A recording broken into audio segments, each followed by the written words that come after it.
Pakistan macro economic استحکام حاصل کر چکا، قرضوں سے جان چھوٹے گی اور ملک اپنے پاؤں پر کھڑا ہوگا۔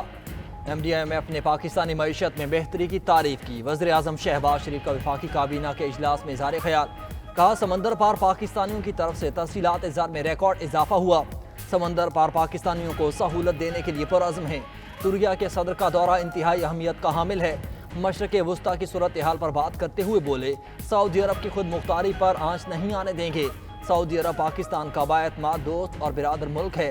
غزہ میں تعمیر نو کا کام فوری شروع ہونا چاہیے۔ غزہ میں 50,000 فلسطینی شہید ہو چکے۔ بربریت اور نسل کشی کی اس سے بدترین مثال اور کیا ہو سکتی ہے؟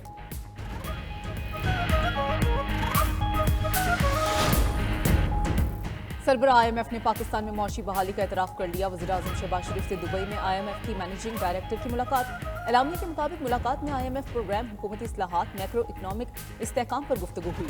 وزیر اعظم کا ٹیکس اصلاحات، توانائی کے شعبے کی بہتری کارکردگی کے لیے مزید کارکردگی کرنے کے عزم کا اعادہ۔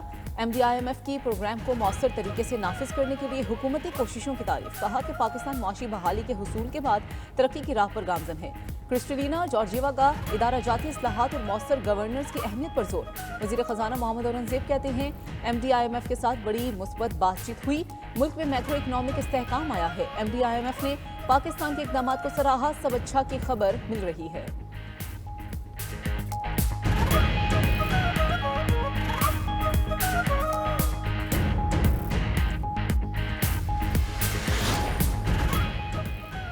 IMF نے پاکستان کی ترقی کی طرف بڑھنے کا اعتراف کر لیا۔ وزیر اعظم شہباز شریف کی محنت رنگ لا رہی ہے۔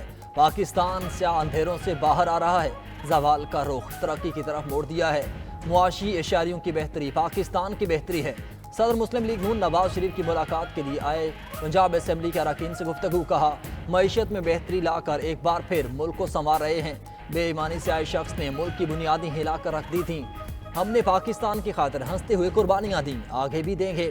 پالیسی ریٹ میں کمی سے معاشی سرگرمیاں بڑھ رہی ہیں۔ وزیر اعلیٰ پنجاب مریم نواز بولی کہ نواز شریف پاکستان کی ترقی کا برانڈ ہیں۔ عوام کی زندگی میں بہتری کا آنا ہی ہماری محنت کا صلہ ہے۔ ترک صدر رجب طیب اردوان 2 روزہ دورے پر آج پاکستان پہنچیں گے۔ ترک صدر کے ساتھ اعلیٰ سطح وفد بھی پاکستان آئے گا۔ پاکستان اور ترکیہ کے درمیان اہم معاہدوں اور MOUs پر دستخط متوقع ہیں۔ صدر اردوان کی وزیر اعظم شہباز شریف اور صدر زرداری سے ملاقاتیں شیڈیولڈ ہیں۔ Pakistan Türkiye business and investment forum سے ترک صدر کے خطاب کا امکان ہے۔ دوسری جانب صدر مملکت آصف علی زرداری 2 روزہ دورے پر پرتگال کے بعد اسلام آباد پہنچ گئے۔ صدر مملکت نے دورے کے دوران لزبن میں پرنس رحیم آغا خان اور پرتگال کے صدر سے ملاقاتیں کی۔ استنبول ایئرپورٹ پر ترک صدر سے ملاقات بھی کی تھی۔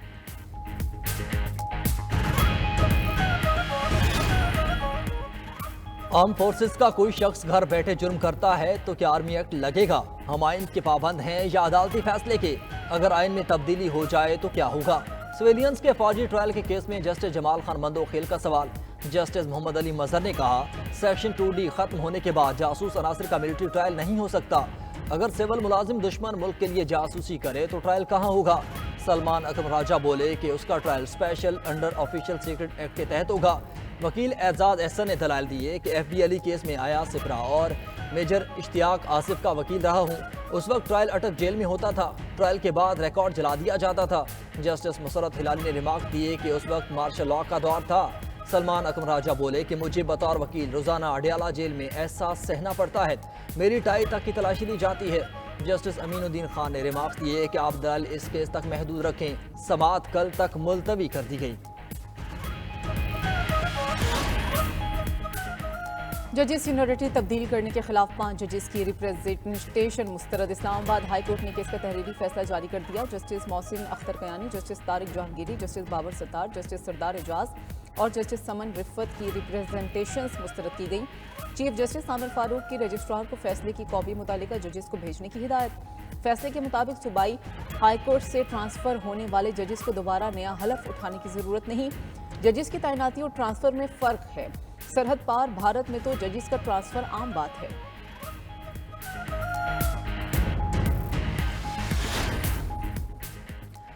جناح ہاؤس لاہور جلاؤ گھراؤ کیس میں پیش رفت، پولیس نے بانی PTI کی بہنوں کو کلین چٹ دے دی۔ DSP نے تفتیشی رپورٹ انسداد دہشت گردی عدالت میں پیش کر دی۔ تفتیشی افسر نے عدالت میں بیان دیا جینا ہاؤس کیس میں تفتیش مکمل ہو گئی، علیمہ خان اور عظمہ خان کی گرفتاری مطلوب نہیں۔ میڈیا سے گفتگو میں علیمہ خان بولی کہ تفتیشی افسر پہلے دن ہی پیش ہو جاتا تو شاید نوبت جہاں تک نہ آتی۔ ریکارڈ کی عدم دستیابی کے باعث 20 مہینے عدالتوں کے چکر لگانا پڑے۔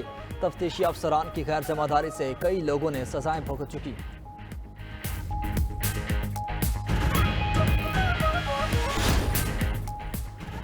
چیئرمین جنید اکبر خان کی زیر صدارت قومی اسمبلی کی پبلک اکاؤنٹس کمیٹی کا پہلا اجلاس۔ نیشنل کونسل آف آرٹس کا 50 سال سے آڈیٹوریم گیلری کا کرایہ سرکاری اکاؤنٹ میں جمع نہ کروانے کا انکشاف۔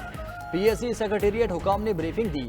گزشتہ پی ایس سی 36,000 آڈٹ اعتراضات زیر التوا چھوڑ کر گئی۔ زیر التوا آڈٹ اعتراضات کی مالیت 202 کروڑ روپے بنتی ہے۔ چیئرمین پی ایس سی نے کہا کہ پرانے آڈٹ اعتراضات پر ذیلی کمیٹی تشکیل دی جائے گی۔ نوید قمر بولے کہ یہ معاملہ بہت اہم ہے، تمام اراکین چیئرمین پی ایس سی کو سپورٹ کریں گے۔ سینیٹر محسن عزیز نے کہا کہ گزشتہ پی ایس سی نے اپنے مینڈیٹ سے ہٹ کر بہت سے کام کیے۔ پبلک اکاؤنٹس کمیٹی کا وزارت صحت کا ڈپارٹمنٹل کمیٹی نہ کروانے پر برہمی کا اظہار۔ آڈٹ حکام نے بتایا ابھی تک سپلیمنٹری گرانٹ کی پارلیمنٹ سے منظور نہیں کرایا مگر خرچ سب ہو گئے ہیں۔ چیئرمین پی ایس سی نے وزارت صحت سے 15 دن میں وضاحت طلب کر لی ہے۔ وزارت داخلہ کا ایف آئی اے کی کارکردگی جانچنے کا فیصلہ۔ ایف آئی اے کی کارکردگی رپورٹ تیار کرنے اور پرفارمنس آڈٹ کے لیے 5 رکنی اسپیشل کمیٹی تشکیل دے دی گئی۔ Director general national police bureau committee کے کنوینر مقرر، نوٹیفیکیشن جاری کر دیا گیا۔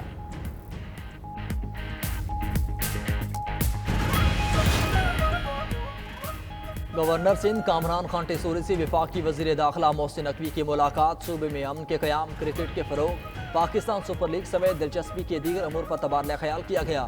گورنر نے کہا کہ امن و امان کے قیام میں قانون نافذ کرنے والے اداروں کا کردار قابل ستائش ہے۔ نیشنل اسٹیڈیم کی تعمیر نو سے کرکٹ کو فروغ حاصل ہوگا۔ محسن نقوی بولے کہ گورنر انیشیٹوز کے تحت جاری منصوبے قابل تقلید ہیں۔ آئی ٹی کے جدید کورسز سے نوجوان کا مستقبل تابناک ہوگا۔ وزیر داخلہ Mohsin Naqvi Pakistan rangers Sindh head quarter بھی گئے، یادگار شہداء پر پھول رکھے اور فاتح خوانی کی۔ وزیر داخلہ نے کہا کہ شہداء ہمارا سرمایہ افتخار ہیں۔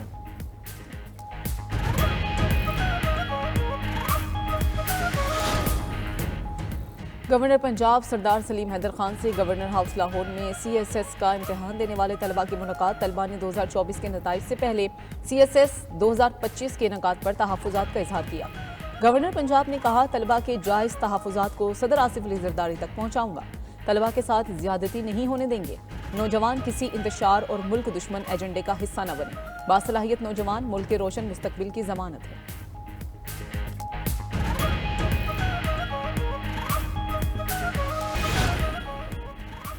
ٹرمپ قیمتی معدنیات کے بدلے یوکرین کے تحفظ کا خواہاں۔ امریکی صدر کا کہنا ہے کہ روس کے قبضے سے بچنا ہے تو یوکرین امریکہ کے ساتھ معاہدہ کر لے۔ روس کسی دن بھی یوکرین کو اپنا حصہ بنا سکتا ہے۔ امریکہ کو قیمتی معدنیات دینے کا معاہدہ کیا تو یوکرین کو روس کا حصہ نہیں بننے دیں گے۔ یوکرین کے ساتھ بہت زیادہ فوجی تعاون کر چکے۔ امریکہ اپنے پیسے کی واپسی چاہتا ہے۔ یوکرین فوجی امداد کے بدلے نایاب معدنیات ہمیں دے۔ دوسری طرف یوکرینی صدر کا کہنا ہے کہ یورپ امریکہ کے بغیر یوکرین کی سلامتی کی ضمانت نہیں دے سکتا۔ امریکی کمپنیوں کو تعمیر نو کے معاہدوں کی پرکشش پیشکش کروں گا۔